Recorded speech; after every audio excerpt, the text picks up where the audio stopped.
untuk tidak menyebutkan nama dan identitas dalam percakapan ini karena percakapan ini pastinya kita naikkan dalam konten YouTube. Bagaimana ini Mbak E? Waduh, ini lagi live ya? Enggak. Saya kan enggak tukang live. Saya ngonten aja. Gimana? Ini harus bagaimana saya ini? Iya. Ya. Mas Andreas boleh itu apa lihat itu chat dulu. Oh, lihat chat. Tak lihat di chat. Ya, karena ini dalam perjalanan. Iya, tapi kalau ganggu lagi konten ya. Lo enggak, Saman mau ke sini? Iya, tapi jauh enggak ya kira-kira? Kos WB, exit C. Iya. Terus sampai situ saya telepon lagi. Siap. Oke. Yuk, bye. Salam. Oke, teman-teman semuanya, mungkin ada privacy yang akan disampaikan karena tidak ingin dia dimasukkan di konten, tapi bahasanya sopan ya. Akhirnya kita tunggu aja dia mau di XCC, mau datang ke rumah. Gak tahu apa yang mau diobrolin. Mudah-mudahan boleh di konten. Oke ya teman-teman semuanya, ini aku hari ini ngobrol. Jadi kita ngonten. Memang setiap apa yang mau disampaikan, apa yang mau diceritakan itu terkadang nggak semuanya orang bisa dan mau ya, karena ada persoalan ranahnya sangat pribadi, ada persoalan dimana ya sudahlah, nggak apa-apa orang lain tahu masalah saya, it's okay, apapun itu ceritanya ya kan. Yang jelas satu hal begini ya teman-teman, kita itu meluangkan waktu ya, sekali lagi kita meluangkan waktu, dan kita tidak ingin setiap momen atau waktu yang kita luangkan itu tidak memberikan hasil dan nilai.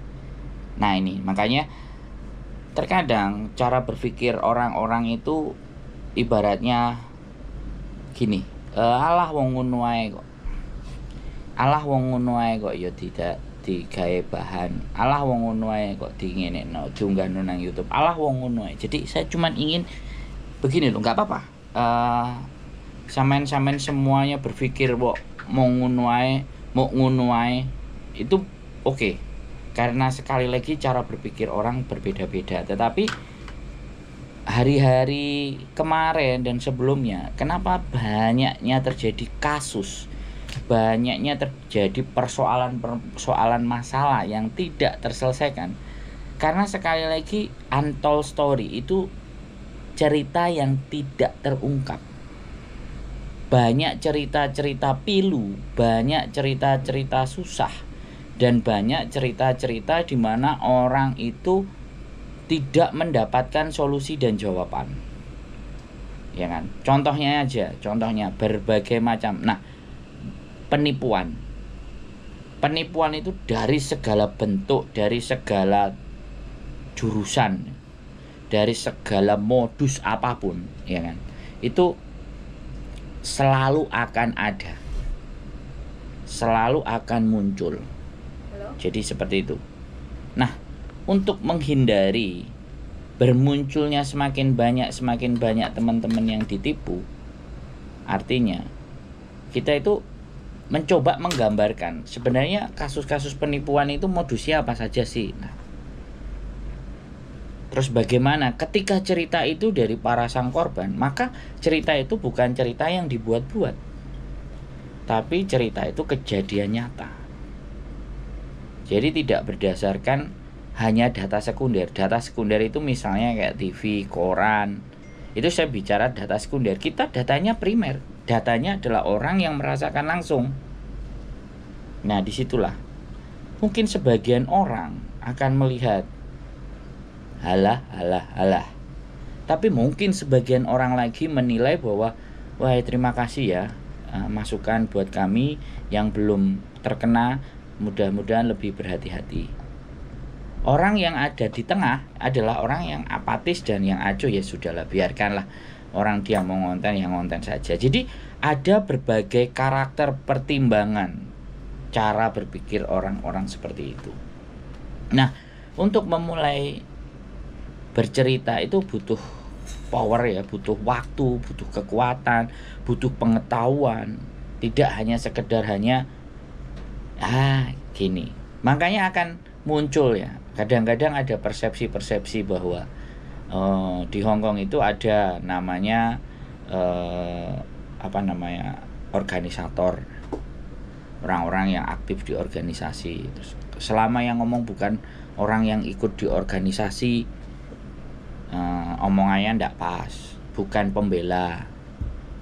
Terus ada yang juga bilang, alah dia kan YouTuber, tujuan ending dan akhirnya adalah cuman cuan, seperti itu. Terus ada yang berpikir, ya sudah, dia kreatif kok, dia mau mengangkat isu-isu itu ke atas, ke permukaan untuk hal yang berbaik. Jadi berbagai macam cara pandang, berbagai macam cara pola berpikir di Hong Kong. Nah, karena berbagai macamnya cara berpikir orang-orang yang di luar sana, makanya itu yang menjadikan warna-warni, itu yang menjadikan potensi, ya kan? Karena semakin macam-macam pendapatnya, ya kan?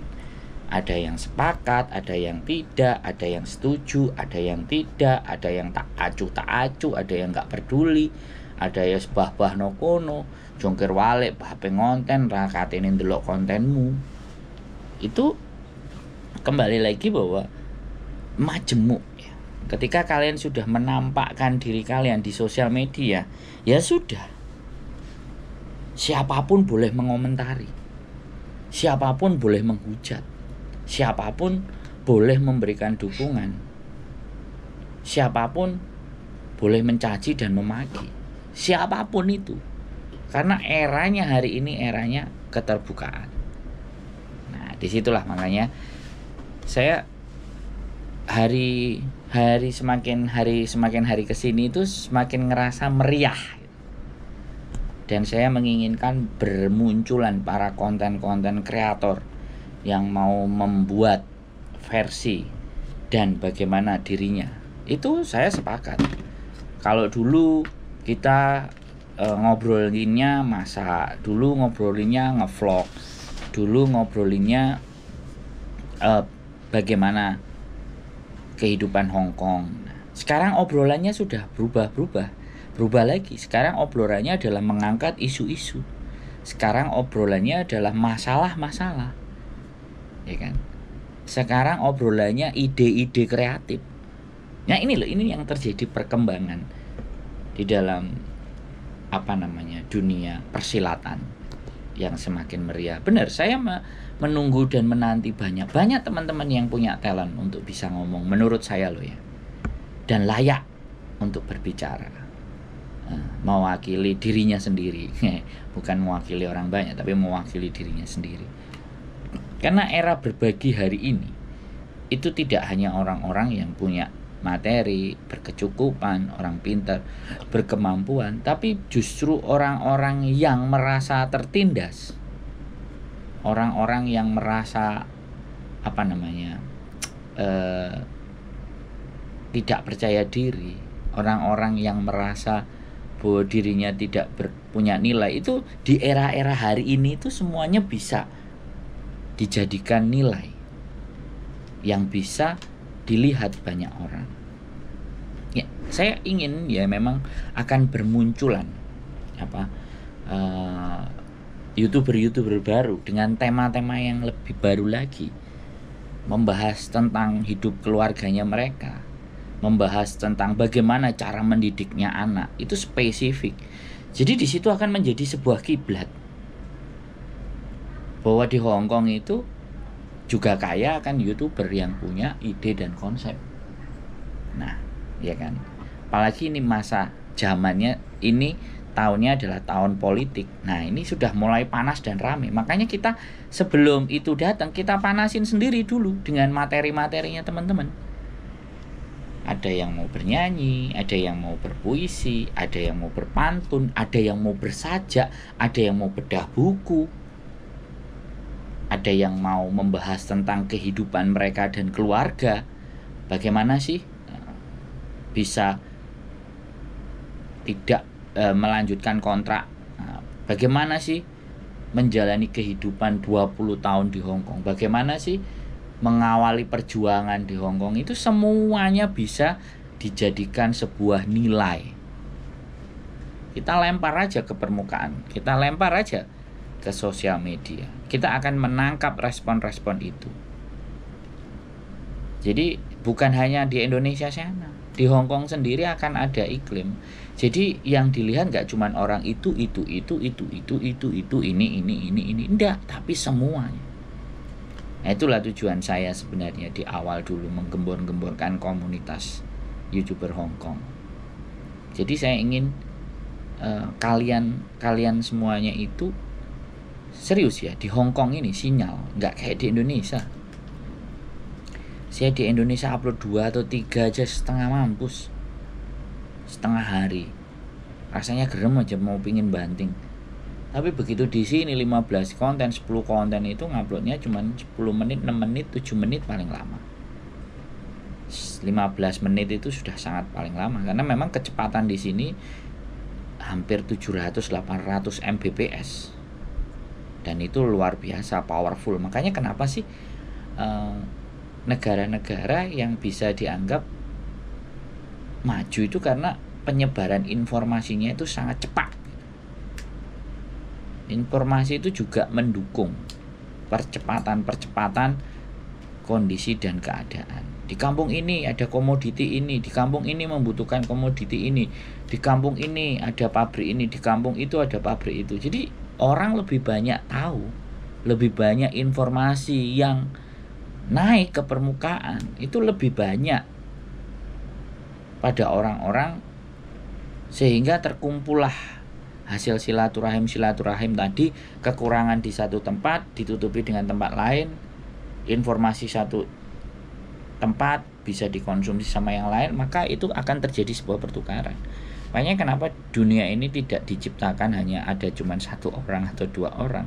Makanya kenapa di dunia ini diciptakan juga orang-orang banyak dengan berbagai karakter dan warna. Artinya supaya memang saling mengasihi, saling mencintai, saling bekerja sama, saling berkontribusi. Nah, seperti itu ya. Hong Kong ini adalah tempat di mana kita itu bisa berkembang.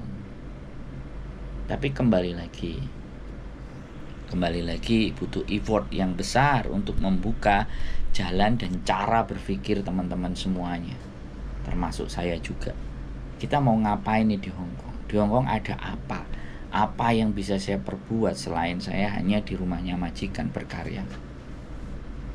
Jadi seperti itu buat teman-teman semuanya. Mungkin ini sedikit renungan atau sedikit kok gleweh mari mangan salad, bojoku mari mangan salad langsung gleweh. Jadi apapun itu ceritanya, saya selalu tetap mendukung kalian untuk terus berkarya.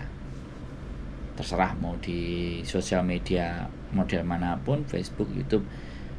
Cuman kadang-kadang saya sedikit tadi ngelihat ada nge-share ya kan, grupnya majikan adalah seorang CC yang hanya pakai handuk. Dan kenapa? Itu loh teman kita gitu. Kenapa justru malah itu jadi bahan tontonan? Coba kemarin yang mengkritisi bahwa karya yang bikin channel YouTube kok isinya begini dan begitu, coba yang kayak gitu dikritik dong. Nge-share yang kayak gitu. Maaf, saya cuma ngelihat, saya cuma berpikir bahwa ayo bijaklah dalam bersosial media. Mana lebih baik kalian jangan membuli teman kalian, bulilah saya saja gitu. Silahkan kalian membuli, asalkan jangan teman kalian, jangan sesama kalian. Bulilah saya, main ke channel YouTube saya. Oke, keep stay tune my YouTube channel and see you next video. Bye bye.